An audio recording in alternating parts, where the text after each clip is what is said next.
São Gonçalo is not Rio de Janeiro. That is important to understand from the beginning. São Gonçalo sits on the other side of Guanabara Bay, separated from the postcard city by water and by centuries of inequality. It is a city of more than 1 million people who live largely without the luxuries the world associates with Brazil, without the beaches of Ipanema, without Christ the Redeemer watching from above, without glass hotels and tourists with cameras. São Gonçalo is a city of hard work, tight communities, and people who rise early and come home late. And it is also the city that gave the world Vinicius José Paixão de Oliveira Júnior. Vinicius was born on the 12th of July in the year 2000. The world was stepping into a new millennium full of promises and fears, and in a working-class neighborhood of São Gonçalo, a humble family was welcoming their son with the kind of love that is always the one thing that is never in short supply, no matter how much everything else might be. His father, also named Vinicius, worked whatever jobs were available. His mother, Maria, did the same.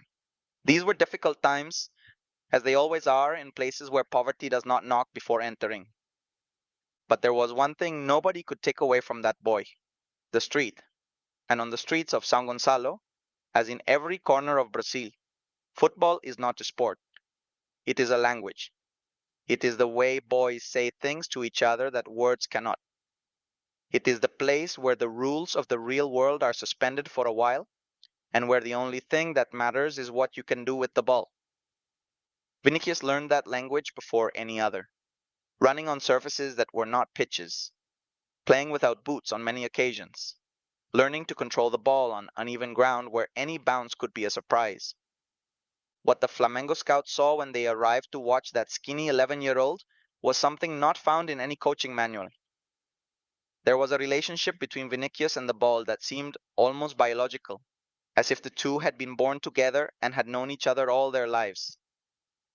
There was explosion, there was pace, there was a joy in the way he played that was almost contagious. But above all, there was something harder to define: a conviction, a certainty in every movement that said, without words, that this boy knew exactly where he was going, even if nobody else could see it yet. Flamengo signed him, and from that moment, Vinicius's life changed forever. But changing forever does not always mean changing easily. At the Flamengo Academy, one of the largest and most demanding clubs in South America, Vinicius had to grow up quickly. He had to learn to live away from his family from a young age, to deal with the pressure of expectations, to understand that talent is only the starting point, and that hard work is the only road that leads anywhere. He learned it, with sacrifice, with discipline, with that same joy that never left him even in the hardest moments. He made his professional debut for Flamengo in 2017, at 16 years old.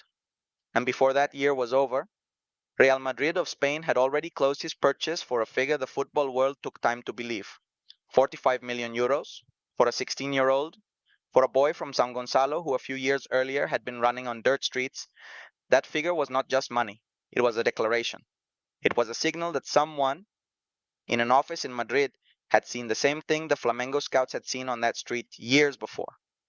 The challenge, if you can call a reality a challenge, is that Real Madrid did not wait for Vinicius to finish growing. They bought him at 16, but left him in Brazil until he turned 18. When he arrived in Madrid in the summer of 2018, he was a teenager at one of the most demanding clubs on the planet, a club where trophies are the minimum expectation, where pressure is constant, and where mistakes are not easily tolerated. The first years were hard, not in a dramatic way, not with scandals or visible conflicts, hard in the most silent and most difficult way, with doubt, with those who said he lacked the goal, with those who said he lost too many balls, with those who pointed to every bad match as confirmation that the fee Madrid had paid for him was a mistake. The Spanish press, which can be generous with those who succeed and merciless with those who hesitate, gave him a brief grace period and then began to demand.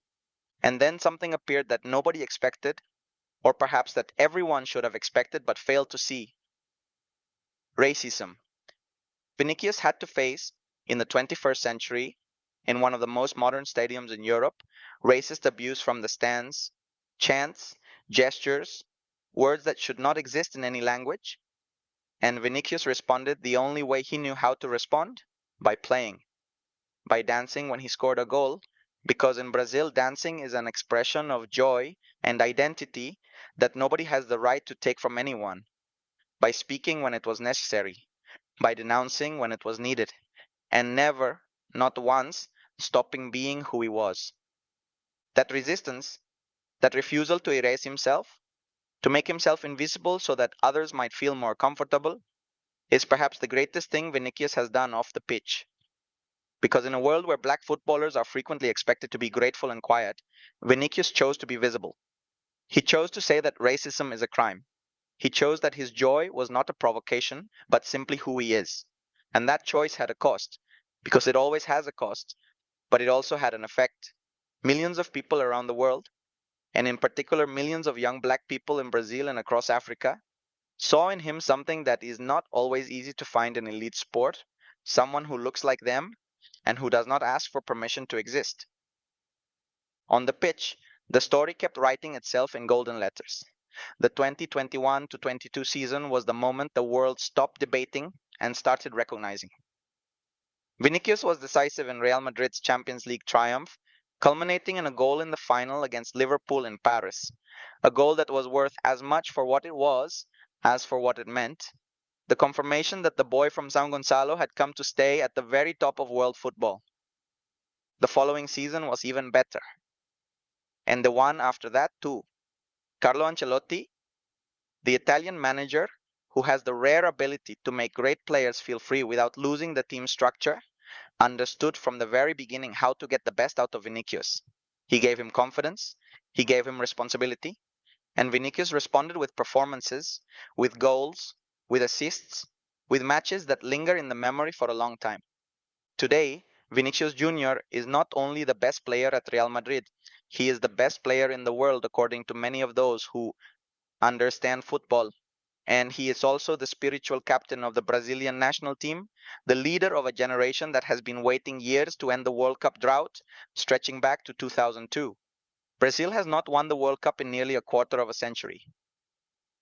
And the weight of that history, of those 5 titles, and of the permanent expectation that surrounds the Seleção in every tournament, now falls on the shoulders of a boy who learned to play football on the streets of São Gonçalo. At the 2026 World Cup, with Carlo Ancelotti also managing the Brazilian national team, Vinicius will arrive surrounded by extraordinary teammates. Rodrigo, Endrick, a generation of talents that makes Brazil feared in the world once again. But everyone knows that when the match gets difficult, when someone is needed to do something nobody else can do, all eyes will turn to the number 7, to the one who runs faster than the opposing defense, to the one who dances when he scores, because in São Gonçalo he learned that football is not only about winning but also about joy. There are players who play to win. There are players who play to prove a point. Vinicius Júnior plays to live. And that difference, that way of inhabiting the pitch as if it were his most natural place in the world, is exactly what makes him impossible to stop. The boy who ran on the streets of São Gonçalo now runs in the biggest stadiums in the world, and all of Brazil runs with him.